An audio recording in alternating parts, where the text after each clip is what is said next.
Chapter 6, High Jump. "Who is that?" said Jack. "I don't know," said Annie, "but we'll soon find out." She started waving.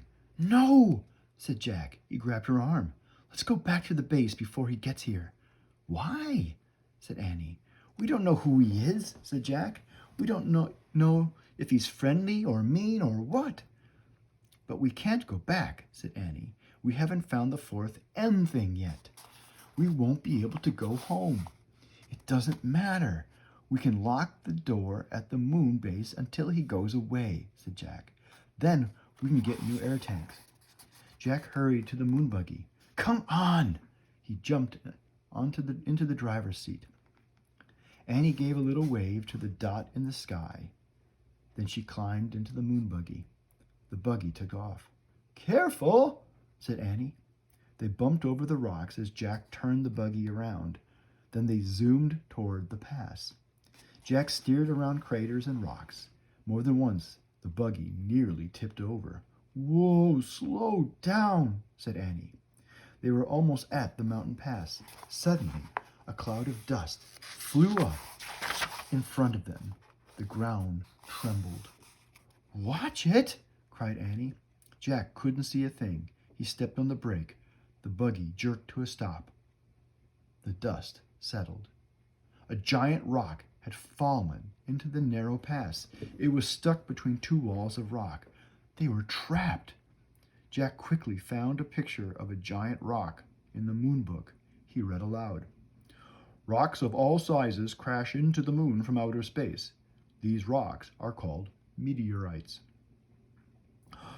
"We're lucky that meteorite didn't land on us," said Jack. "Yeah, I guess it's too big to be the M thing," said Annie. She climbed out of the moon buggy and was standing by the meteorite. It was more than twice as tall as she was. Jack looked at the black sky. The flying thing was nowhere in sight yet. "We'll have to jump over it," said Annie. "Jump? I don't think so. It's too high." "I'm going to try anyway," said Annie. "Wait, let's think first," said Jack. But Annie was already backing up. "1, 2, 3, go!" she shouted, and took a giant leaping steps toward the meteorite. When Annie got close to the rock, she pushed off the ground. Then she flew through space and disappeared behind the meteorite. "Annie!" Jack called. There was no answer. "Oh, brother," Jack said. He backed up and took off toward the rock. He jumped as high as he could. Then he was flying through space. Jack hit the ground and fell face down into the dust. Jack tried to stand, but his suit was too bulky. He tried to roll over, but his suit made him even that impossible. "Oh, no," he groaned. "Not again." "Are you here?"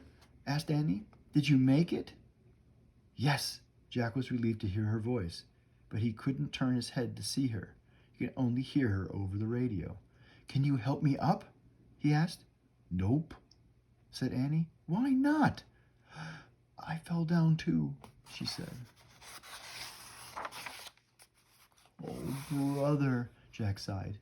"Now we are really in trouble." He tried to stand again and failed. "Can you see anything?" he asked.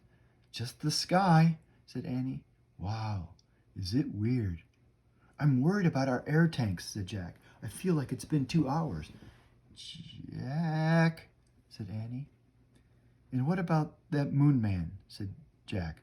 "Where did he go to?" "Jack," whispered Annie. "What?" "He's here," she said. "The moon man. He's here." "What?"